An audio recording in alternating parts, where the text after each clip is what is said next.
आप में से बहुत से बच्चे पूछता है कि सर क्या टाइम टेबल होना चाहिए, कैसे क्या करें, तैयारी सब कर रहे हैं, ठीक है। हमारे टाइम में भी तैयारियां होती थी, लेकिन हमारे टाइम में गुपचुप तैयारी होती थी। आज का जो बच्चा है वो शोर ज्यादा करता है। आज का बच्चा क्या करता है, बातें ज्यादा करता है, तैयारी कम करता है, शो ऑफ ज्यादा करता है, मेहनत कम करता है। मैं आपको यही कहूंगा, तैयारी करने के लिए, टॉप स्कोरर बनने के लिए बताने की आवश्यकता नहीं कि मैं कितने घंटे पढ़ रहा हूं, किसी को शो ऑफ करने की आवश्यकता नहीं कि मैं क्या पढ़ रहा हूं। शांति के साथ एकांतवास में जाके ऐसी पढ़ाई करो किसी को पता नहीं चले कि क्या कर रहा है। ये पागलपन है, ये लाना पड़ेगा।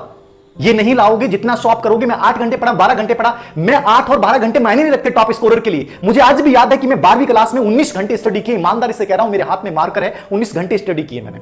आज भी दावे के साथ कहता हूं। और जब मैं किसी कॉम्पिटिशन में उतरता हूं, 2018 तक की ताकत बता रहा हूं आप लोगों को, मैं आज भी कह रहा हूं कि ताकत अपने अंदर इतना पैदा करो कि घंटे कभी कम नहीं पड़ते हैं, घंटों में कभी थकान नहीं होती। मैं तो कहता हूं 6 घंटे पढ़ के भी सिलेक्शन ले सकते हो, 12 घंटे पढ़ के भी सिलेक्शन ले सकते हो। जब तक आपको आनंद आता है तब तक पढ़िए। किसने क्या कहा है वो मायने नहीं रखता है, मायने रखता है कि मैं चाहता क्या हूं साहब, मैं चाहता क्या हूं। टॉप स्कोरर मुझे बनना है, जितना पढ़ने में मुझे आनंद आ रहा है, जितना अच्छा मुझे फील हो रहा है, मुझे पढ़ना है। ये हमेशा इस चीज को याद रखिए। एक आप में से तीसरा सवाल होता है बच्चों का, नॉर्मली सवाल होता है आप में से कि सर नोट्स बनाएं कि नहीं बनाएं। जो नोट्स यदि किसी के बने बनाए मिल जाएं तो क्या करें। टॉप स्कोरर वाले बच्चे की बात कर रहा हूं। आज मेरा पूरा वीडियो टॉप स्कोरर बच्चों के ऊपर है। वो कभी भी दूसरों का नोट्स पे विश्वास नहीं करेगा। विश्वास करना है जिंदगी में, एक ही बात याद रखना, खुद पे विश्वास करना, दूसरे पे मत करना, क्योंकि दूसरे आपको गिराने की कोशिश करेंगे। आप हजारों ग्रुप्स बने हुए हैं यूट्यूब, फेसबुक के ऊपर, हर व्यक्ति में पीडीएफ डाली जाती है कि साहब मेरी पीडीएफ पढ़ो, मेरी पीडीएफ पढ़ो, मेरी पीडीएफ पढ़ो। जिंदगी में याद रखना, धीर सिंह सर आपके सामने खड़े हैं, असिस्टेंट प्रोफेसर भर्ती परीक्षा का लास्ट मैंने जस्ट एग्जाम दिया है। राजस्थान में शेखावाटी संभाग में मेरी पहली एक प्रकार से रैंक थी, वैसे राजस्थान में 7वीं रैंक थी। मैं गवर्नमेंट जॉब के साथ, मैं कह रहा हूं आप में से कहते हैं लोग क्या कर सकते हैं, कुछ भी कर सकते हैं। मैं गवर्नमेंट जॉब करता था, स्कूल लेक्चरर था, बोर्ड एग्जाम में मैं एसीएस था, अतिरिक्त केंद्र अधीक्षक था। लेकिन एसीएस होने के बावजूद मैं पेपर वगैरह वितरित करवाने के बाद बीच में 1.5 घंटा मिलता था, मैं 1.5 घंटे चुपचाप बाहर निकलता था, चुपचाप मैं किताबें पढ़ता था, राउंड भी लगाता था लेकिन किताब पढ़ता था। यह समर्पण आप में होना चाहिए। आप किसी भी पोस्ट पे हो, कोई फर्क नहीं पड़ता है। आप में से बहुत से बच्चे बेरोजगार हैं। मैं वो पेपर लेने के बाद झुंझुनू आता था, क्लास लेता था, कोचिंग में साइकोलॉजी पढ़ाता था, ठीक है। एग्जाम में हिस्ट्री से कर रहा हूं, साइकोलॉजी वैकेंसी नहीं आती, ठीक है। घर पे आके पढ़ रहा हूं, कैसे मैनेज कर रहा हूं मैं। मोटरसाइकिल थी, चलो आजकल तो गाड़ी हो गई, अलग बात है। मोटरसाइकिल पे 50-70 किलोमीटर का अप डाउन करना, जाना, गर्मी, धूप, सर्दी, और फिर वापस भागना, और उसी के 20 मिनट बाद में घर पहुंचते ऐसा नहीं कि थक गया, किताब लेके दोबारा शुरू हो गया। मैं एक अपना प्रकरण बताऊंगा आप लोगों से, जो बच्चे कहते हैं कि साहब टॉप स्कोरर कैसे बने। मैं अपने एक दोस्त के मित्र के पास गया, वो एक अच्छी पोस्ट पे थे। मैंने उनसे कहा कि मैं आपसे सिलेक्शन सहायता लेना चाहता हूं, मुझे बताइए, ये तैयारी करने से पहले, स्कूल लेक्चर बनने से पहले ही कहानी। मैं जैसे मैंने कहा कि मुझे आपका स्टडी रूम देखना है, आपको बड़ा अजीब होगा जान के, उस महोदय ने कहा नहीं नहीं मेरा स्टडी रूम तो, आज तो मेरे वो जो लोग है वो चाबी मेरे पास नहीं है। मैं समझ गया उनकी बात, ये दुनिया है, याद रखना। उन्होंने इसलिए मना कर दिया कि उन्हें ये नहीं पता चल जाए कि मैं क्या किताबें पढ़ रहा हूं, वो किताबें वो भी लेके आ जाएंगे। ये दुनिया का वास्तविक चरित्र है, याद रखना। कोई नहीं चाहता कि आप जिंदगी में आगे बढ़ें आपके सिवा। और मैं इसलिए कह रहा हूं, आप दूसरे पे विश्वास कैसे कर सकते हैं, उसने कैसे नोट्स बनाए, दूसरे की बातों पे विश्वास कैसे कर सकते हैं। विश्वास कीजिए, जब तक अपने आप को तपाओगे नहीं तब तक टॉप स्कोरर नहीं बनोगे, कभी नहीं बनोगे टॉप स्कोरर। जब तक ग्रुप्स के पीडीएफ पढ़ते रहोगे कभी टॉप स्कोरर नहीं बनोगे। मैंने आज तक किसी ग्रुप्स के और दूसरे की किसी के नोट्स नहीं पढ़े, ईमानदारी से बोल रहा हूं, और ना मैं जिंदगी में पढ़ूंगा। अरे यार, मेरे से बेटर कौन हो सकता है। मैं दूसरे के नोट्स को बेटर कैसे मान सकता हूं, मेरे से बेटर कोई नहीं हो सकता। याद रखना हमेशा जिंदगी में इस चीज को कि मैं बेटर हूं और मैं अपने नोट्स बनाऊंगा। बाकी मैंने कभी नोट्स बनाए नहीं है, मैंने सिर्फ किताबों से स्टडी की। और मैं आज भी आपको कहता हूं कि शुरुआत कीजिए बुक्स के साथ कीजिए, बुक्स से बेटर कुछ नहीं हो सकता। और वो बुक्स अच्छी हूं, और बुक्स कोई 1000 बुक्स लाने की आवश्यकता नहीं है। कुछ बुक्स सेलेक्ट कीजिए और उन बुक्स को बार बार रिपीट कीजिए। जिंदगी में सिलेक्शन लेना है, ये टॉप स्कोरर की रणनीति है। आपको हजारों लोग मिलेंगे, हजारों मार्गदर्शन मिलेंगे, हजारों गाइड करने वाले मिलेंगे। सिलेक्शन वाले सिलेक्शन लेने के बाद भी व्यक्ति झूठ बोल देगा कि मैंने साहब 20 किताबें पढ़ी, मैंने 10 किताबें पढ़ी। मैं कहूंगा टॉप स्कोरर बनना है। मैं आज इस सच्चाई को जानता हूं, मैंने देखा है लोगों को, ये अपने अनुभव से सीखा है लोगों को। सब लोग झूठ बोलते हैं। सिलेक्शन और टॉप स्कोरर बनने के लिए हजारों किताब पढ़ने की आवश्यकता नहीं है। एक अच्छी किताब उठाइए और उस किताब को 10 बार पढ़िए। ये बेहतरीन तरीका है, याद रखना। और पढ़ने का तरीका क्या हो सकता है, मेरा अपना तरीका बता रहा हूं। किताब जैसे उठाई, उस किताब के ऊपर मैं लिखता जा रहा हूं। जिस किताब में मुझे लग रहा है कि चीज इंपॉर्टेंट है वहां लाल कर दिया, उसको इंपॉर्टेंट लिख लिया। कोई अनावश्यक तथ्य मुझे लगा कि इंपॉर्टेंट इस किताब में नहीं, उस किताब में वहीं लिख लिया। उसी एक किताब को नोट्स के रूप में बना लिया। नोट्स वैसे नहीं लिखा, उसी किताब को लाल पीला कर लिया, समय कम बचा। 3 महीने, कोई भी बच्चा कहता है कि साथ 3 महीने में टॉप कर सकते हैं। मैं कहता हूं कि तैयारी के लिए 60 डेज, 60 दिन जो अंतिम बचते हैं वो सबसे बेहतरीन होते हैं। याद रखना, 3 महीने तो बहुत होते हैं। 3 महीने में दुनिया के किसी भी कंपटीशन को टॉप लेवल पे क्रैक किया जा सकता है। मैंने किया है और मैं दावा करता हूं आप कर सकते हो। लेकिन यदि आप ये सोचते हैं कि कोई के मैं नोट्स बनाए हुए, मैं दूसरों के पता नहीं उससे पूछ लूं, उससे पूछ लूं, जितनी मुंह है उतनी बातें हैं। धीर सर अलग बात बोलेंगे, दूसरे सर अलग बात बोलेंगे, सब अलग बात बोलेंगे। इसलिए मैंने हमेशा यही कहा है कि मैंने क्या सीखा है, मैंने इस जमाने से क्या सीखा है। जो मैंने 17,000 के आसपास स्टूडेंट जो मेरे से सक्सेसफुल बने, उनसे मैंने क्या सीखा है। मैंने उनको क्या सिखाया महत्वपूर्ण नहीं है, मैंने उनसे क्या सीखा है ये महत्वपूर्ण है। वो वही बातें बोल रहा हूं। अच्छी किताबें लीजिए। जैसे ही वो टॉपिक पढ़ा, मान लीजिए मुझे टॉप करना है, मैंने किताब पढ़ा, मैं साइकोलॉजी पढ़ रहा हूं या हिस्ट्री पढ़ रहा हूं, कोई भी टॉपिक पढ़ रहा हूं, तो मैंने उस टॉपिक को लिया, मान लीजिए अधिगम टॉपिक को लिया, मान लीजिए इतिहास में मैंने सिंधु घाटी सभ्यता को लिया, मैं कोले लेक्चर की तैयारी कर रहा हूं, मैं रिट की कर रहा हूं, पटवार की कर रहा हूं, आरएस की कर रहा हूं। जैसे मैंने सिंधु घाटी सभ्यता को लिया, मैंने पढ़ा सिंधु घाटी सभ्यता को, टॉपिक को 3 घंटे में पूरा कर लिया। 3 घंटे पढ़ने के बाद मैं पहले सबसे पहले यह देखूंगा कि सिंधु घाटी सभ्यता पे पिछले 5 साल में कैसे प्रश्न पूछे गए हैं। मुझे किसी टेस्ट सीरीज की कोई जरूरी नहीं है। यदि कोई टेस्ट सीरीज को टीचर यदि पूर्व एग्जाम के क्वेश्चन पेपर बनाता है तो स्वागत है, वरना आप एक काम कीजिए कि आप उन पूर्व एग्जाम के क्वेश्चन पेपर को देख लीजिए। मैं कहता हूं आप सबसे आगे हो, आपको कोई ट्रैक नहीं कर सकता, आपको कोई ट्रैक नहीं कर सकता, आप बहुत आगे निकल जाओगे उसेन बोल्ट की तरह। ये सबसे बेहतरीन तरीका था, ये मेरा तरीका बताया मैंने। उस टॉपिक को पढ़ा, उस टॉपिक को पढ़ने के बाद जस्ट उसके क्वेश्चन पेपर देखे, और क्वेश्चन पेपर देखने के बाद हाँ यार इस टॉपिक में ये चीज इंपॉर्टेंट है, ये नहीं है। पूरा टॉपिक जिंदगी में कभी याद नहीं होगा, लेकिन आपको यह पता चल जाएगा कि इस टॉपिक में से मुझे लेना क्या है और मुझे छोड़ना क्या है। समझ रहे हैं? थ्रेसर को आपने जानते होंगे, थ्रेसर का प्रयोग करते हैं अपन लोग फसल काटने में, फसल निकालने में। वो थ्रेसर वही काम करता है कि उपयोगी चीजों को ले लेता है और अनुपयोगी चीजों को हटा देता है, छान देता है। समझ रहे हैं? कम समय में बेहतरीन रिजल्ट थ्रेसर दे रहा है। पहले हम लोग फसल को काटते थे, फिर छानते थे, बहुत समय लगता था, और आज हम ना थ्रेसर एक मशीन आ गई, और उस थ्रेसर मशीन से अपन लोग बहुत कम समय में फसल को निकाल लेते हैं। सिलेक्शन भी एक प्रकार से थ्रेसर मशीन है। याद रखना, आपको खुद को तय करना पड़ेगा। दूसरा व्यक्ति झूठ बोल सकता है, आपका दोस्त भी झूठ बोल सकता है आपको कि यार ऐसे पढ़ ले। बिलीव कीजिए अपने ऊपर, पूर्व एग्जाम के क्वेश्चन पेपर पे। और याद रखना, मैं जिस टॉपिक को पढ़ता था उसको 3 या 4 दिन बाद में उसको रिपीट जरूर करता था। और ये मेरी खासियत थी कि मैं हर किताब को साथ लेके, मतलब 2 से 3 सब्जेक्ट को साथ लेके चलता था। अब मान लीजिए असिस्टेंट प्रोफेसर भर्ती परीक्षा की आप तैयारी कर रहे हैं, बहुत से बच्चे होंगे आपके सामने कि साहब वो जेआरएफ है, उसके एमए में बहुत गजब के नंबर है, बीए में बहुत गजब के नंबर है। क्या बनता है साहब, गजब के होंगे, क्या फर्क पड़ता है। मैं जब तैयारी कर रहा था, मैं इतनी चीजें सफर कर रहा था, गवर्नमेंट जॉब कर रहा था, मैं कोचिंग्स में मैं पढ़ा रहा था, ठीक है, और गांव में मैं रहता था, शहर में भी नहीं रहता था, गांव में मैं रहता था। तो गांव स्कूल जाना, फिर झुंझुनू जाना, फिर झुंझुनू से घर आना, ठीक है। आप सोचिए, ज्यादा कोई लाइट वगैरह भी नहीं आती है, गर्मी वगैरह रहती है। आप में से कई बच्चे कहते हैं सर गर्मी में मेहनत कैसे होती है। मुझे आज भी याद है कि मैं हमेशा छत के ऊपर बैठ के पढ़ता था, और छत में मान लीजिए कि लाइट नहीं होती थी तो छत की जो छांव होती थी उस छांव में बैठ के पढ़ लेता था। काहे का पसीना आएगा, आपको गर्मी लगेगी नहीं। याद रखना, जब जिंदगी में लक्ष्य बहुत बड़ा होता है, डिजायर्स बहुत बड़ी होती हैं, तो आपको गर्मी सर्दी का फर्क नहीं पड़ता है। कंफर्ट जोन से बाहर निकलना पड़ेगा टॉप स्कोरर बनने के लिए।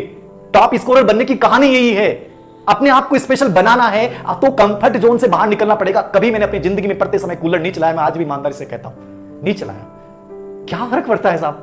फर्क इस बात से पड़ता है कि मैं हासिल क्या करना चाहता हूं, किस जुनून के साथ हासिल करना चाहता हूं, और ये दर्द आपके अंदर होना चाहिए। मैं आपको कल की दिनचर्या का घटना का उदाहरण दूंगा। आप में से कई बच्चे कहते हैं सर टॉप स्कोरर, कल का एक उदाहरण देता हूं मैं आपको।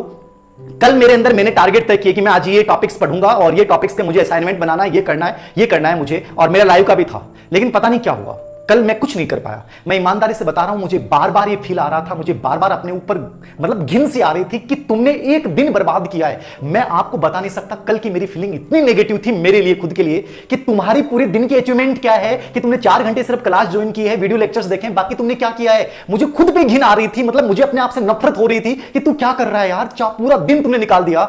ये दर्द जब तक आपके सीने में नहीं होगा, याद रखना, सिलेक्शन नहीं ले सकते। मैं लगा हुआ इंसान हूं, आज से मेरे पास सब कुछ होगा, मुझे क्या जरूरत है, लेकिन मैं फिर भी दर्द महसूस कर रहा था। और यदि आप बेरोजगार हो और यदि आपको दर्द नहीं होता, आप में से कई बच्चे कहते हैं सर कोरोना काल में पढ़ाई नहीं हुई, ये नहीं हुआ, 5 दिन खराब हो गए, 6 दिन खराब हो गए। कल का मेरा पूरा दिन खराब गया और मुझे रात तक इस चीज के बहुत बेचैनी रही कि मेरा पूरा दिन खराब हो गया। दर्द होगा तो जिंदगी में आगे जाओगे, और दर्द नहीं होगा तो टॉप रैंकर नहीं बन सकते। याद रखना, दर्द होना जरूरी है कि 1 मिनट का उपयोग करना जरूरी है। यह चौथा तरीका है।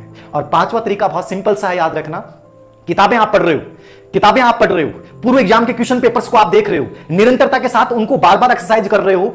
अब आपको मान लीजिए एग्जाम का टाइम बच रहा है और कोई व्यक्ति कहता है अब ये किताब पढ़ ले, मत पढ़िए, ठीक है। आप ये देख लीजिए कि मैं किताब पढ़ रहा हूं, ये बहुत इनफ है, तो आप फिर उसकी सलाह को मत मानिए, आप डाइवर्ट हो जाएंगे। किताब इकट्ठी मत कीजिए ज्यादा, किताब सेलेक्टेड ही रखिए, हमेशा इस चीज को याद रखिएगा। मैं स्टडी टेबल पे मेरी एक तरीका बता रहा हूं आप लोगों को कि मान लीजिए 2 महीने बचे तो मैंने 2 महीने का कोडिंग निकाला कि मुझे ये किताब पढ़नी है, लेकिन मेरे माइंड में पूरा योजना प्लानिंग होती थी कि एग्जाम से 25 दिन पहले या 30 दिन पहले मुझे इन किताबों को बाद में नहीं पढ़ना है, पहले पढ़ लिया। अब आप में से कई बच्चों को होता है कि सर याद कैसे होता है, हर चीज याद आ जाती है। याद रखना, जब पॉजिटिविटी आप में होती है, ये किसी को फील नहीं होगा कि मुझे याद हो गया है, लेकिन पॉजिटिविटी है कि यार मुझे 20 दिन पहले मुझे इस किताब को बंद करना है, उठानी नहीं है। देखना, आप एग्जाम हॉल में जाओगे, आपकी एक एक चीज याद आ जाएगी। याद रखना, ये मेरा खुद का पर्सनल अनुभव है। मुझे क्या करना है, लास्ट 20 दिन में क्या पढ़ना है, लास्ट 45 दिन में क्या पढ़ना है, यह आपके दिमाग में टारगेट होने चाहिए। इन किताबों को मुझे इस समय तक कवर करना है, इन किताबों को मुझे इस कवर तक करना है। ये प्रॉपर प्लानिंग आपके दिमाग में होगी, आप टॉप रैंकर बन जाओगे। आपके ऊपर कोई फर्क नहीं पड़ेगा कि आपका दोस्त क्या कर रहा है, वो टीचर क्या कर रहा है, मार्केट में 15 दिन पहले किताब आ गई, कोई फर्क नहीं पड़ता है। मैं असिस्टेंट प्रोफेसर भर्ती परीक्षा की आपकी बात बता रहा हूं कि एक ग्रुप्स बना हुआ था, उसमें कहा गया कि इसकी बहुत गजब की तैयारी है, इसकी बहुत गजब की तैयारी है। एक बच्चा बहुत इंटेलिजेंट था, उसके पापा कहते थे कि ये देखना सबसे ज्यादा फर्स्ट पेपर में लाएगा। एग्जाम का हमेशा पहला चरण सबसे इंपॉर्टेंट, पहला चरण सबसे इंपॉर्टेंट होता है। जैसे असिस्टेंट प्रोफेसर भर्ती परीक्षा में पहला थर्ड पेपर जो होगा पहले होगा, वो सिलेक्शन की भूमिका निभाएगा, वो सिलेक्शन भूमिका निभाएगा। रीट में जैसे पेपर खोला और पहला पेपर, पहला पार्ट जो आप करोगे वो सबसे बड़ी भूमिका निभाएगा। ठीक है, आप पटवारी में, राजस्थान पुलिस में, हर में जब पेपर खोलते समय का जो स्थिति है वो वास्तविक वही सिलेक्शन दिला के जाती है। अब असिस्टेंट प्रोफेसर भर्ती परीक्षा में मुझे पता था कि मेरे पास टाइम कब मिलता है, लेकिन मुझे ये कॉन्फिडेंस था कि मुझे राजस्थान जीके में कैसे और क्या पढ़ना है। उन्होंने 1000 किताबें पढ़ी होगी, लेकिन मुझे याद है कि जब थर्ड पेपर हुआ कॉलेज लेक्चर का, मैं उस ग्रुप में सबसे टॉप लेवल पे था। मैं उस ग्रुप में सबसे टॉप लेवल पे था। बाद में कुछ क्वेश्चन डिलीट हो गए तो वो तो खैर काफी नीचे थी, लेकिन मैं फिर भी उनसे ऊपर था। और मेरा सिलेक्शन का बेस का मेरा कॉन्फिडेंस इतना इंक्रीज हो गया कि मैं जब उन लोगों को जो बहुत यूथ मानते थे कि हमारी तो उम्र 22 साल हुई है, हम तो देखना कितनी गजब की हमारी राइटिंग है, ये है वो है, हम जेआरएफ हैं, अभी जस्ट किया है, सब्जेक्ट जुड़े हुए हैं, आरएस का हमने इंटरव्यू अभी दिया है। मुझे लगा कि जिंदगी में कोई चीजें मायने नहीं रखती, वो कितने साल के हैं, वो कितनी गजब मेहनत करते हैं। आप अपनी एक रणनीति बनाइए, अपनी एक प्लानिंग कीजिए, निर्धारित बुक्स पढ़िए। उन्होंने 1000 किताब पढ़ी होगी, मैंने सिर्फ सिलेक्टेड 2 या 3 किताबें पढ़ी और मैं टॉपर था थर्ड पेपर में उस ग्रुप के अंतर्गत। और बाद में उस सब्जेक्ट में भी गजब का आया। ठीक है, सब्जेक्ट में भी गजब का आया। तो कहने का मतलब यह है कि पूरा गेम जो है वो आपकी प्लानिंग पे डिपेंड करता है, आपकी बुक्स कौन सी उन पे डिपेंड करता है, और बाद में उन्हीं बुक्स के साथ लगातार उस निरंतरता को बनाए रखना, उस एक्सरसाइज को बनाए रखना। और स्मार्ट स्टडी तो आपको करनी पड़ेगी, टॉप स्कोरर बनना है। तो स्मार्ट स्टडी का मैंने आपको तरीका बताया। मैं धीर सिंह सर कहते हैं महत्वपूर्ण नहीं है, धीर सिंह सर क्या कहते हैं महत्वपूर्ण नहीं है, याद रखना। स्मार्ट स्टडी क्या कहती है? स्मार्ट स्टडी का कोई फार्मूला नहीं है। स्मार्ट स्टडी आपको अपने अनुभव से आएगी। जब आप पेपर देखा, आपने टॉपिक देखा, तो पूरे एग्जाम के क्वेश्चन पेपर उठाया आपने और देखा कि यार इस टॉपिक में ये चीज इंपॉर्टेंट है, ये चीज आपको खुद को एनालिसिस करनी है, ये खुद को एनालिसिस करनी है। आप में से बहुत से बच्चे YouTube के ऊपर बहुत सारे वीडियो देखते होंगे, वो एनालिसिस करवा रहे हैं, वो अधिकतर एनालिसिस करवाते हैं, उन्होंने खुद ने कभी कॉम्पिटिशन एग्जाम नहीं दिया, वो क्या एनालिसिस करेंगे? अरे आप खुद अपना एनालिसिस कीजिए ना, आप खुद अपने पूरे एग्जाम पेपर देखिए ना। वो आपके सामने 20 नए पर्सन लेके आ गए और आप कंफ्यूज हो जाओगे, यार राजस्थान कला संस्कृति में ये पर्सन तो पढ़ा ही नहीं यार, कहां से लेके आए? आपके दिमाग में टेंशन शुरू हो गई, आप उस पर्सन के चक्कर में कुछ नई किताबें लाने की कोशिश करोगे, आप अपने वास्तविक मकसद से भटक चुके हैं। अरे उस इंसान ने जिसने पढ़ा है उसने कौन सी कॉम्पिटिशन एग्जाम क्रैक किया पता है आपको? नहीं पता है। वो एक नया पर्सन लेके आया, पता नहीं कहां से लेके आया, जो कभी एग्जाम में नहीं आया, और आपको लगा यार मेरी तैयारी बकवास है। इसलिए मैं हमेशा कहता हूं कि जिंदगी में हमेशा याद रखना, एक वे में चलिए। जिस किताबों को सिलेक्ट कर लिया उन किताबों पर विश्वास रखिए, उन किताबों के पूर्व एग्जाम से क्वेश्चन पेपर का अभ्यास कीजिए, निरंतरता रखिए। जितने लोगों से मार्गदर्शन लोगे उतने कंफ्यूज होते जाओगे। मुझे किसी ने मार्गदर्शन नहीं दिया, 2-3 के पास गया था और दोनों तीनों बार मुझे नकारात्मक अनुभव मिला। तब मैंने सीखा कि जिंदगी में खुद अपने आप से सीखो, खुद अपनी गलतियों से सीखो। और इसलिए मैंने कहा कि मुझे 5 साल लगे पहले एग्जाम को, लेकिन फिर हर अगली एग्जाम में मैंने टॉप रैंक के साथ स्थान अर्जित किया, क्योंकि मेरे अंदर इतना कॉन्फिडेंस आ गया था कि दुनिया की तरफ देखने की आवश्यकता नहीं है। तुम्हारे अंदर वो ताकत है, तुम्हारे अंदर वो ताकत है कि तुम इस लॉइन को हरा सकते हो। याद रखना, तुम्हारे अंदर वो ताकत है कि तुम इस लॉइन को हरा सकते हो। यह एहसास मुझे 2010 में हो चुका था और 2010 के बाद मैं किसी कंपटीशन में सफल नहीं हुआ। याद रखना, नहीं हुआ, क्योंकि मुझे पता चल गया था कि किसी कंपटीशन को हराने के लिए सबसे बड़ी ताकत आपके अंदर, खुद के अंदर है। और इस चीज को याद रखना, मैं आपको यही कर रहा हूं। आज टॉप स्कोरर बनना है, टॉप रैंकर बनना है, आईएएस बनना है, आरएस बनना है। याद रखना, उस जमाने की तरफ मत देखिए जो जमाना खुद भ्रमित है।